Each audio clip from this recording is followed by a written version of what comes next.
Ya, shalom Bapak Ibu. Puji Tuhan, pagi hari ini kembali kita akan merenungkan firman Tuhan, belajar firman Tuhan, apa yang menjadi pesan Tuhan bagi kita yang sudah Tuhan berikan. Terlebih lagi memasuki tahun 2023 ini. Kalau kita melihat atau kita mungkin kembali sedikit flashback ya. Beberapa bulan sebelum kita menutup tahun 2022 yang lalu, banyak orang yang sudah memprediksi keadaan yang suram, keadaan yang enggak mudah, keadaan yang semakin sukar, ya, bahkan keadaan yang gelap yang bisa terjadi di tahun 2023. Tapi kalau Bapak Ibu merenungkan pesan Tuhan minggu ini, buat saya ini, bagi saya pribadi ini sebuah pengharapan yang sangat besar sesungguhnya ya. Pengharapan yang luar biasa yang sebenarnya bisa menjadi sumber kekuatan buat orang-orang percaya. Kenapa? Karena kita akan menyadari dengan siapa kita akan berjalan ketika kita menghadapi keadaan atau tantangan yang sedang bergejolak ini. Kalau sejak dari awal misalnya kita sudah menyadari bahwa kita bisa memastikan dengan siapa kita berjalan, saya percaya hari-hari yang mana Tuhan sudah tulis, ini akan menjadi perjalanan yang hebat, perjalanan yang luar biasa buat setiap orang percaya. Dan saya yakin Tuhan pasti akan memberikan jaminan kehidupan bagi anak-anaknya. Meski jalan yang dihadapi itu adalah jalan yang penuh dengan berbagai rintangan, berbagai tantangan. Nah, pesan Tuhan minggu ini kan judulnya adalah Tuhan sudah menulis hari-hari di depan kita. Yang menjadi ayat dasarnya diambil dari kitab Mazmur pasal yang ke-139 ayat yang ke-16. Dikatakan di sini, matamu melihat selagi aku bakal anak, dan dalam kitabmu semuanya tertulis hari-hari yang akan dibentuk sebelum ada satupun daripadanya. Nah Bapak Ibu, kalau kita melihat ya, kita punya handphone ini kan dari tahun ke tahun terus berkembang ya. Karena apa? Karena ya kemajuan teknologi yang terus tidak berhenti ya. Sehingga perusahaan-perusahaan handphone ini pun mereka harus terus mengembangkan dirinya ya, agar bisa mengikuti ya perkembangan zaman di mana teknologi itu sudah semakin modern, sangat-sangat modern ya. Dari mungkin dulu awalnya bukan nggak tahu mungkin apakah 2G ya, berkembang menjadi 3G, 4G, sekarang udah 5G ya. Dan itu kan terus bagaimana kalau Bapak Ibu perhatikan orang-orang yang menggunakan handphone ini kan mungkin mengenal sistem yang namanya Android atau iOS ya. iOS itu iPhone Operating System. Ya, di mana iOS ini hanya bisa digunakan oleh pengguna iPhone saja. Nah, kan kadang-kadang beberapa waktu ya dalam waktu berkala, biasanya kan kadang-kadang kita menerima bahwa kita harus mendownload software ya. Tujuannya untuk mengupdate ya. Mengupdate software yang sedang handphone yang sedang kita gunakan ini. Tujuannya adalah apa? Supaya handphone ini bisa mengikuti ya, bisa ya dengan seiring dengan kemajuan ya, seiring dengan mungkin perkembangan program-program dan sebagainya, dia tetap masih bisa mengikuti. Tapi sampai ada batasnya handphone ini dia sudah tidak bisa mengikuti. Ya, beberapa waktu lalu kan iOS sampai di tingkat keberapa dia sudah tidak bisa mengakses WhatsApp ya, seperti itu. Sehingga dia mau nggak mau harus mengupgrade handphonenya sendiri, bukan softwarenya. Nah, begitu juga kita sebagai pribadi yang diciptakan oleh Tuhan. Ya. Maka ketika datang pesan Tuhan ini, ya Tuhan sudah menulis hari-hari di depan kita.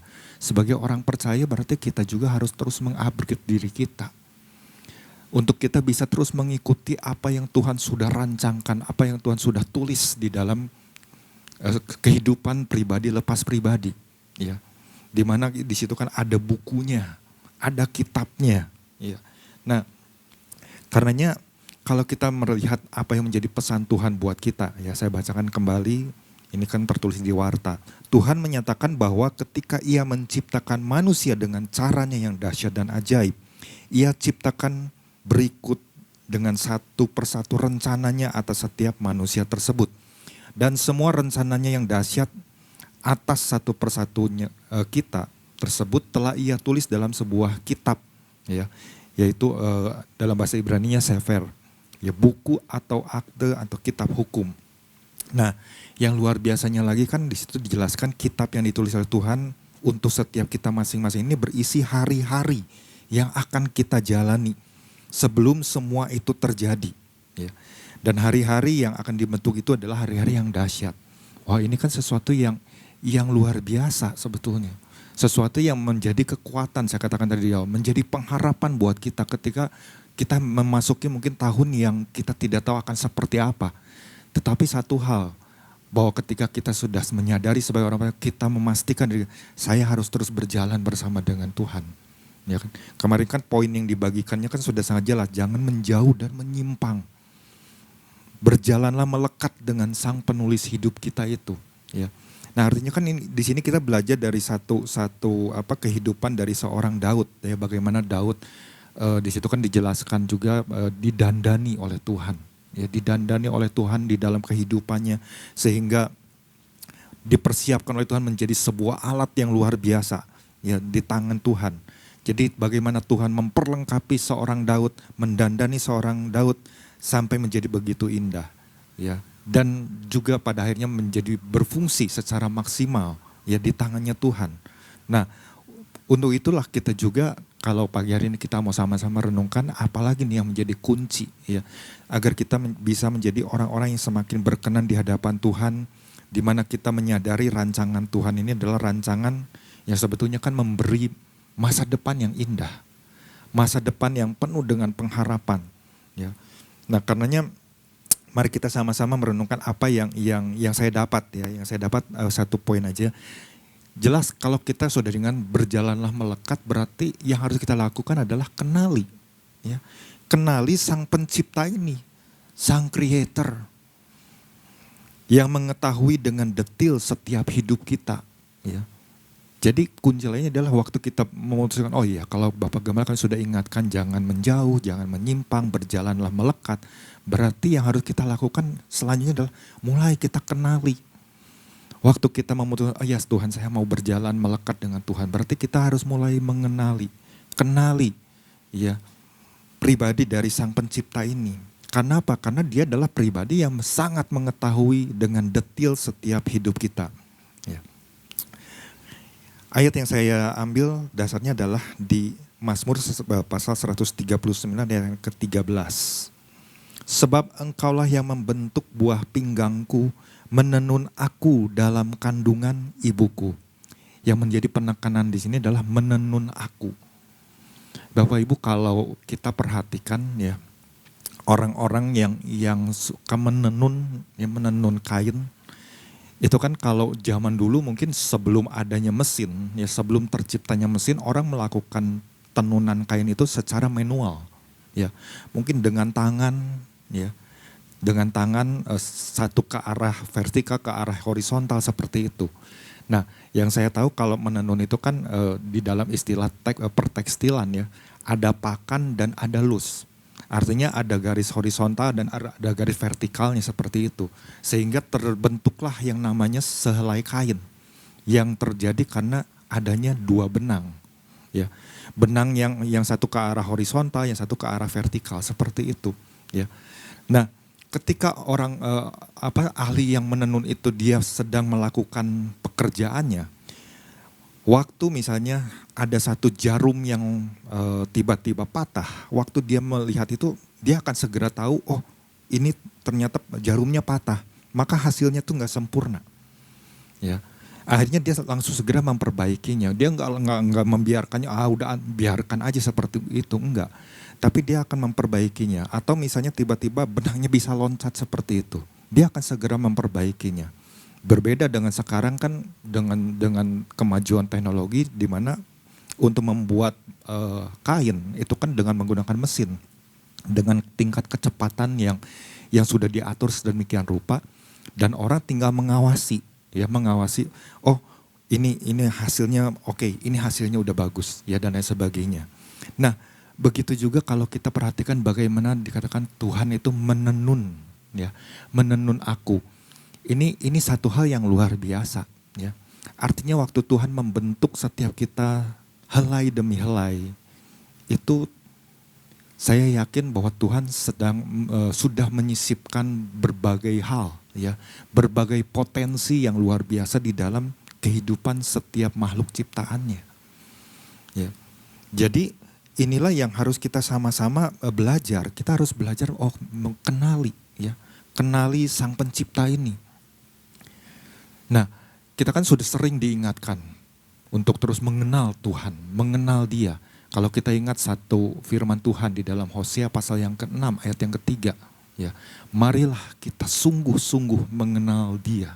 Ya, sungguh-sungguh dikatakan, ya, kita mengenal dan berusaha. Artinya ada satu hal yang harus kita lakukan, ada satu hal yang harus kita bayar untuk sungguh-sungguh mengenal Tuhan.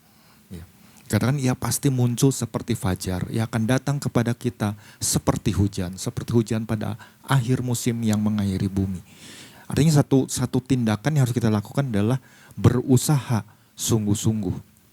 Jadi waktu kita udah tahu, oh Tuhan sudah ingat, ayo berjalanlah melekat dengan aku, ya, yang sudah menulis seluruh kehidupanmu. Ya berarti kita mulai waktu kita udah mau selesai, iya berarti saya harus mengenali nih pribadi dari Sang Pencipta saya ini. Kenali, ya. Kita harus terus mengenali, ya. Kalau Bapak Ibu ingat, ya, mungkin di negeri kita ini kan dikenal dengan salah satu hasil, ya, hasil tenun yang namanya songket, ya. Itu kan songket itu kan dibuat begitu indah. Songket itu punya sebuah nilai yang sangat tinggi, ya. Bahkan memiliki nilai jual yang cukup tinggi juga. Karena apa? Ketika orang mendesain, ya, membuat songket itu dengan desain yang khusus, desain yang enggak diproduksi secara umum, nilainya akan sangat mahal, ya. Nilainya akan tinggi. Nah, jadi begitu juga dengan diri kita. Ketika Tuhan menciptakan kita, Tuhan menenun kita itu adalah pribadi hasil karya dari sentuhan tangan Tuhan yang memiliki nilai yang sangat tinggi. Nilai yang mahal. Dan bagaimana Tuhan katakan bahwa Tuhan sudah menulis hari-hari ke depan. Artinya waktu Tuhan menenun itu, Tuhan sudah ada di dalam pikiran Tuhan itu, Tuhan sudah membuat sebuah gambaran yang besar tentang pribadi yang sedang dibentuknya ini akan seperti apa, akan menjadi apa yang akan dia lakukan dan lain-lain sebagainya. Itu semua Tuhan catat dan luar biasa. Ya. Nah, tinggal bagaimana diri kita harus belajar untuk mengenalinya, ya. Belajar untuk mengetahuinya. Dan untuk mengetahuinya mau gak mau kita harus mengenal, ya, mengenal pribadi dari Tuhan itu. Ya. Cuma yang jadi sering persoalan, ya, buat orang-orang percaya, seringkali manusia itu lebih condong untuk melakukan kehendaknya sendiri, bukan melakukan apa yang menjadi kehendak Tuhan. Yang ingin dia lakukan adalah keinginannya sendiri, bukan apa yang menjadi keinginan Tuhan. Ya. Apa yang dia lakukan itu adalah hal-hal yang dia sukai. Ya. Dia nggak mencari atau mencari tahu apa yang kira-kira Tuhan sukai. Ya. Sehingga pada akhirnya, ya, semakin hari dia semakin jauh, ya, keluar dari jalurnya Tuhan, ya, menyimpang. Nah makanya kemarin kita diingat jangan sampai kita menyimpang.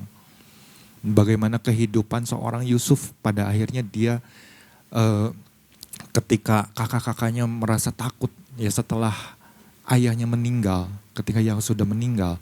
Kemudian mereka pikir, waduh mereka sudah melakukan kejahatan nih kepada adiknya ini. Ya mereka pikir mereka akan dihakimi dan lain sebagainya. Tetapi bagaimana pada akhirnya kan Yusuf mengatakan bahwa kalau semuanya itu harus terjadi di dalam kehidupan dia, itu adalah karena bukan manusia yang mereka rekakan sesuatu yang jahat dalam hidupnya. Tetapi yang mereka rekakan semuanya itu adalah Tuhan. Artinya semuanya itu ada di dalam rancangannya Tuhan. Semuanya ada di dalam gambarannya Tuhan, sehingga Yusuf harus mengalami hal-hal tersebut di dalam kehidupannya. Ya, ternyata dia mulai menyadari, ternyata tujuan Tuhan, kenapa Tuhan bawa dia sampai pada titik di mana dia hidup adalah tujuannya adalah untuk memelihara suatu hidup suatu bangsa yang besar. Ya. Itulah gambaran yang sesungguhnya yang Tuhan sedang persiapkan. Ya. Dan Yusuf menangkap hal tersebut. Ya. Nah, begitu juga kalau kita renungkan apa yang kalau kita baca di dalam Mazmur pasal yang ke-139 ini ya. Dari ayat yang pertama aja sebenarnya kita harusnya harusnya punya keyakinan. Kita harusnya sebagai orang percaya itu harus benar-benar menaruh rasa percaya itu kepada Tuhan. Ya. Dikatakan engkau menyelidiki dan mengenal aku. Kalau Tuhan aja kan pasti menjadi pribadi yang mengenal kita. Masakan kita sebagai orang yang diciptakan oleh Tuhan, kita enggak mau mengenal pribadi dari Sang Pencipta itu sendiri. Ya. Kita pasti akan sadar, oh ya berarti kalau Tuhan aja begitu mengenal aku kok, maka aku harus menjadi pribadi yang mengenal Tuhan. Engkau mengetahui kalau aku duduk atau berdiri, engkau mengerti pikiranku dari jauh. Engkau memeriksa aku kalau aku berjalan dan berbaring, segala jalanku kau maklumi. Sebab sebelum lidahku mengeluarkan perkataan, sesungguhnya semuanya telah kau ketahui ya Tuhan. Nah sampai di situ saja dulu. Ya. Sebelum kita mengatakan sesuatu, Tuhan udah tahu. Apakah kita sebagai pribadi yang diciptakan oleh Tuhan, ya, kita belum berkata apapun, Tuhan udah tahu apa yang ada di dalam hati kita. Kita menjadi pribadi yang tetap memiliki satu sikap, masa bodoh. Ya, enggak, saya percaya semakin kita merenungkan ayat ini, semakin kita menjadi, oh berarti saya harus lebih lagi nih. Ya, mengenal pribadi Tuhan. Bahkan mungkin kita punya satu keyakinan, wah kira-kira kalau Tuhan belum mengatakan tentang perkataan A, saya udah tahu apa yang menjadi yang kira-kira Tuhan katakan. Wah itu sesuatu yang pasti akan luar biasa. Ya, sama seperti Tuhan tahu apa yang akan kita katakan. Nah itu yang harus terus kita jalin waktu kita mengenal pribadi Dia. Ya. Jadi Daud ini dia merenungkan tentang pribadi dirinya ini yang sangat luar biasa ini. Ya, di hadapan Tuhan. Jadi apa yang menjadi keinginan dari seorang Daud pada waktu itu adalah aku ingin mengenali siapa Tuhanku ini. Ya. Maka apa yang dia lakukan? Dia terus cari, ya. Dia terus kejar sampai dia benar-benar mengalami yang namanya pribadi Tuhan ini di dalam kehidupan seorang Daud. Ya. Nah inilah yang seharusnya juga ditunjukkan atau kita hidupi di dalam kehidupan sebagai orang percaya. Kita harus menjadi orang-orang yang terus mengejar pengenalan akan Dia. Kita harus menjadi orang-orang yang terus mengejar akan kehadiran Tuhan di dalam kehidupan kita. Ya. Jadi apa yang harus kita lakukan ya supaya kita bisa menjadi orang yang mengenali pribadi dari Sang Pencipta kita ini. Ya. Jelas yang harus kita dapatkan, yang harus kita lakukan adalah cari Tuhan. Ya, cari Tuhan sampai kita dapatkan. Firman Tuhan di dalam Yesaya 55 ayat yang ke-6 dikatakan, carilah Tuhan selama Ia berkenan ditemui. Artinya kalau Tuhan memberikan pesan demi pesan, sesungguhnya Tuhan itu masih berkenan untuk ditemui. Kalau Tuhan udah gak berbicara sepatah kata pun kepada kita, gerejanya, mungkin saja Tuhan udah gak ingin bertemu. Tuhan udah gak berkenan kepada kita. Nah kemarin kan kita diingatkan bagaimana supaya kita bisa menjadi pribadi yang berkenan seperti Daud. Ya. Jadi kita harus cari Tuhan. Ya. Berserulah kepadanya selama Ia dekat. Tuhan itu sangat dekat. Jadi kita tinggal berseru kepada Tuhan waktu kita cari Dia. Ya. Di dalam perjanjian baru juga kan bagaimana Yesus mengingatkan. Mintalah, ya, maka akan diberikan kepadamu. Nah, perkataan yang keduanya, kalimat yang kedua, carilah, ya, maka kamu akan mendapat. Jadi sebenarnya waktu kita cari, kita akan mendapat. Kita cari, kita akan mendapat. Ya. Kemarin ketika saya mau mempersiapkan firman ini, ya, renungan ini, laptop saya bermasalah. Ya. Bermasalahnya Karena internet yang ada di rumah nggak bisa connect dengan laptop, ya, nggak bisa connect dengan laptop. Secara tiba-tiba, saya hubungkan dengan handphone, saya hubungkan dengan tab ini, connect. Tapi dengan laptop di mana saya bisa mengerjakan, nggak bisa connect. Kalaupun connect cuma beberapa detik waktu saya mau buka aplikasi RDM Church of Prayer, langsung terputus, disconnect. Jadi no internet. Saya pikir kenapa ya, kok tiba-tiba seperti ini gitu. Berarti saya harus cari orang yang bisa memecahkan. Ya. Cari orang yang dimana kalau saya utak-atik apa yang salah ya dengan laptop saya. Kenapa tiba-tiba kok nggak jalan. Kemarin-kemarin rasanya normal gitu. Di minggu-minggu lalu rasanya normal. Apakah ini memasuki tahun 2023? Ya, saya pikir seperti itu. Apakah Windows saya bermasalah? Apakah Windows saya harus diupdate? Ya. Tapi kalau saya lihat softwarenya sudah update, ya, sudah yang terbaru, yang terpasang. Jadi saya panggil anak saya. Saya bilang, kenapa ya? Ini kok nggak bisa connect terus gitu. Mau yang di depan, mau yang di dalam nggak bisa terbaca. Kalaupun terbaca cuma beberapa detik, terputus lagi seperti itu. Waduh, saya pikir ini pasti ada masalah apa nih. Sampai akhirnya anak saya dia berusaha untuk cari tahu, ya, cari tahu apa yang menjadi masalah di laptop saya. Kalau di laptop dianya biasa normal, saya kan bingung gitu, kenapa ya bisa tiba-tiba seperti ini. Sampai akhirnya iya, karena mau mencari, akhirnya dapatlah sesuatu, ya, dapatlah apa yang menjadi pokok permasalahannya. VPN-nya itu berubah, ya. Karena apa? Karena pada waktu tahun Desember tahun kemarin itu pasang satu aplikasi security, ya, memperpanjang Kaspersky untuk melindungi laptop dari segala virus. Ya, ternyata itu menjadi masalah, ya, sehingga VPN-nya itu kemudian dihapus dan kemudian dipasang yang baru dan normal kembali. Nah, begitu juga sebenarnya dengan diri kita, Bapak Ibu. Ketika saya menemukan masalah ini, oh iya, waktu saya punya segala masalah di dalam kehidupan saya yang terjadi, yang harus saya cari adalah pribadi orang yang menciptakan diri saya, yang bisa memecahkan segala masalah saya. Kalau saya enggak mengenali pribadi ini, bagaimana saya bisa mungkin menyampaikan isi hati saya? Kenali di sini bukan asal ya sekedar asal tahu, asal kenal aja, enggak. Tapi mengenali ini bagaimana kita benar-benar mengenali sampai kedalaman isi hati Tuhan. Nah, itu yang harus terus, ya, kita bangun hari lepas hari. Ya. Makanya Daud aja dia sampai berkata begini. Ya, di dalam Mazmur 27 ayat yang ke-8.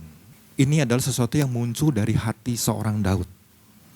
Hatiku mengikuti firman-Mu.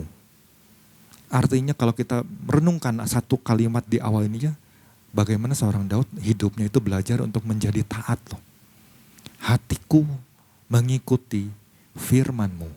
Carilah wajahku, maka wajah-Mu ku cari ya Tuhan. Daud enggak berlama-lama, Daud enggak menunda-nunda, ya, atau Daud enggak membiarkan, enggak mempedulikan masa bodoh, tapi dia harus segera. Wajah-Mu ku cari ya Tuhan. Karena apa? Karena Engkau yang menyuruh aku cari wajah-Ku. Ya. Maka aku cari. Ya.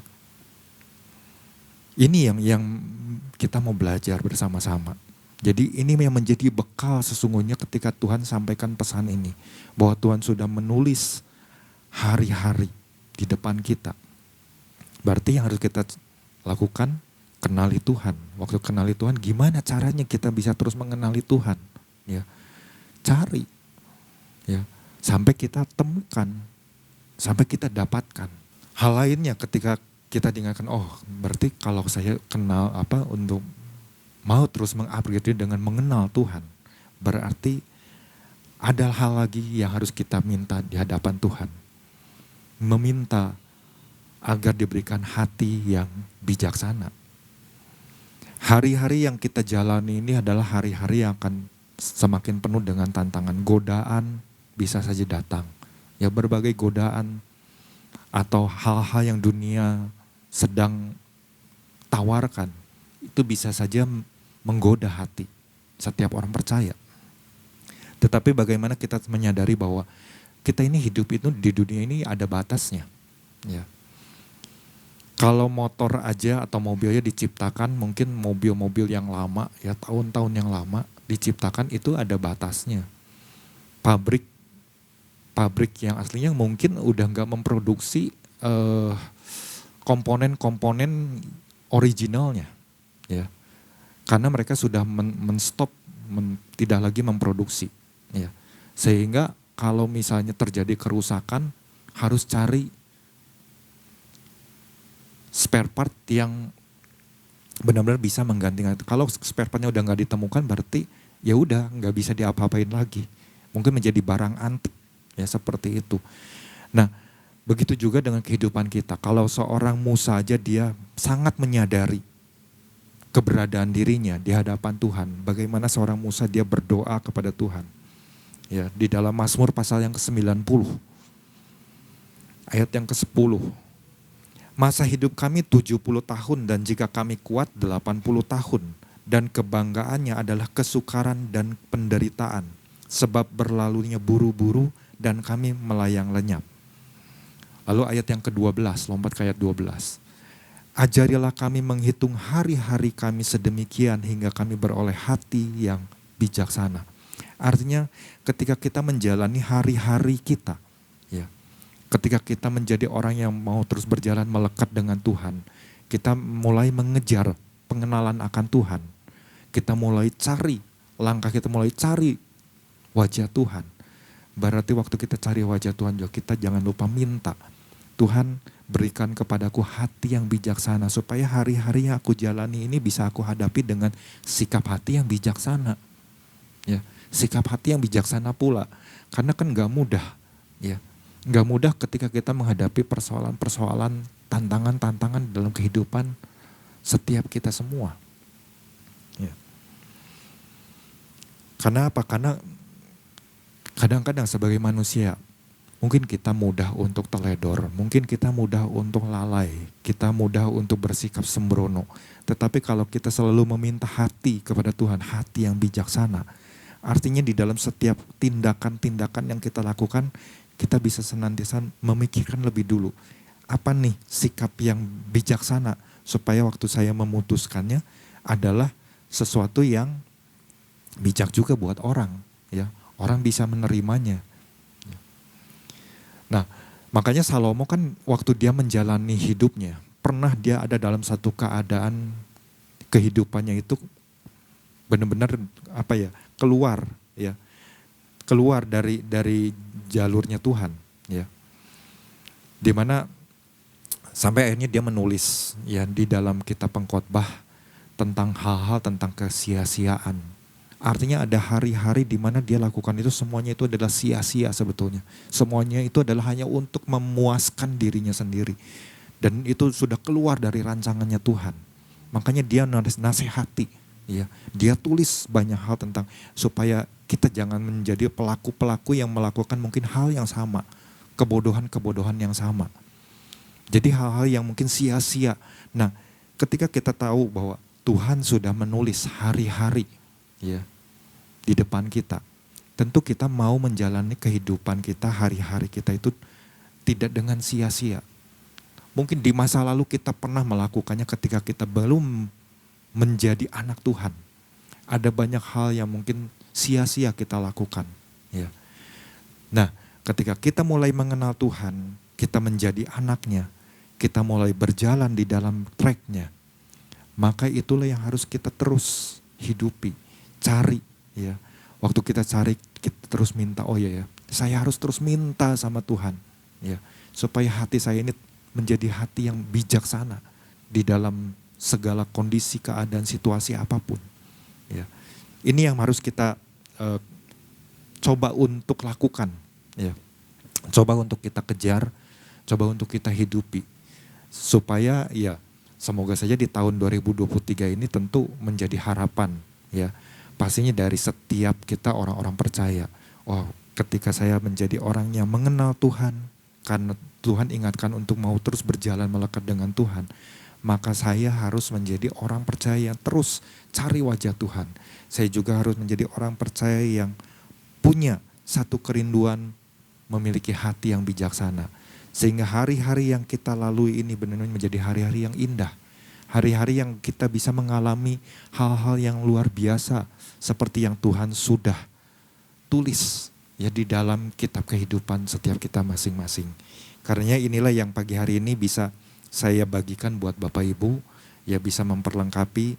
Yuk mari kita sama-sama. Ini juga menjadi satu hal yang Tuhan ingatkan juga buat saya pribadi, ya, untuk terus mencari wajah Tuhan dan juga di dalam segala hal saya punya hati yang bijaksana di dalam mengambil segala keputusan. Ya, Tuhan Yesus memberkati.